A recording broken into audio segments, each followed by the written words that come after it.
السلام علیکم. جیسا کہ آپ جانتے ہیں میں ان ویڈیوز کے اندر آئلٹس کیو کارڈ کو ڈسکس کر رہا ہوں جو ایکسپیکٹڈ ہیں، جن کی پاسبلٹی ہے کہ وہ نومبر اور دسمبر میں آ جائیں. آج جس ہم کیو کارڈ کو ڈسکس کرنے جا رہے ہیں وہ آپ کو اسکرین میں نظر آ رہا ہے.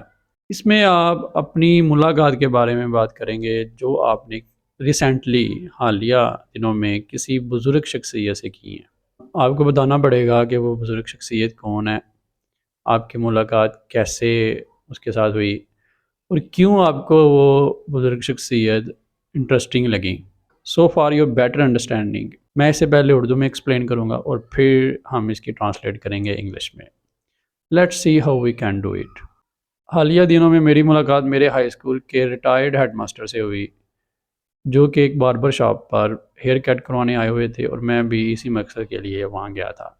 مجھے یاد ہے کہ اسکول کے دنوں میں ان کے لیکچرز علم سے بھرپور ہوتے تھے، لہٰذا میں نے ان سے پاکستان کے موجودہ تعلیمی، سیاسی اور سماجی مسائل کے بارے میں بات کی. انہوں نے اس پر بڑی انفارمیٹیو ڈسکشن کی اور وجوہات بتائیں جن وجوہات کی بنا پر آج پاکستان معاشی اور سیاسی طور پر مسائل کا شکار ہے. ان کے نزدیک پاور سٹرکچر میں موجود مختلف گروپس کے ویسٹڈ انٹرسٹ ہیں جن کی وجہ سے آج پاکستان ان مسائل کا شکار ہے.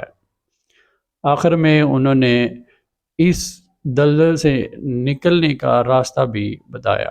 ان کے نزدیک اتحاد اور قانون کی حکمرانی ہی ایسے دو عمل ہیں جن کو رائج کرنے سے پاکستان اس دلدل سے باہر نکل سکتا ہے. Let's convert it into English.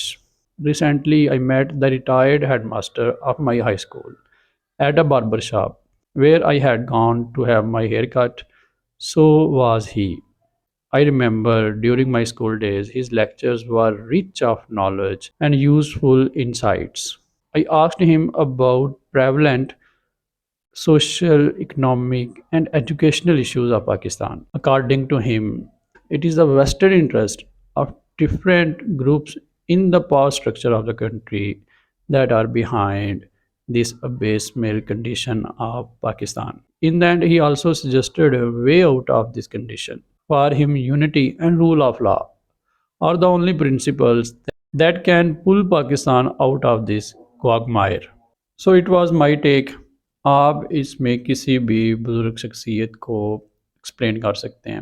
آپ اپنے دادا دادی، نانا نانی یا کسی اور کو بھی اس میں ایکسپلین کر سکتے ہیں. جو لوگ نومبر اور دسمبر میں آئی ٹیسٹ دینے جا رہے ہیں، سب کو میری طرف سے گڈ لک. اگر آپ کو یہ ویڈیوز انفارمیٹیو لگ رہی ہیں تو آپ مجھے میرے یوٹیوب چینل پہ سپورٹ کر سکتے ہیں، جہاں پہ آپ کو آئلٹس کے بارے میں مزید انفارمیشن مل سکتی ہے. Stay connected for learning more. Thank you.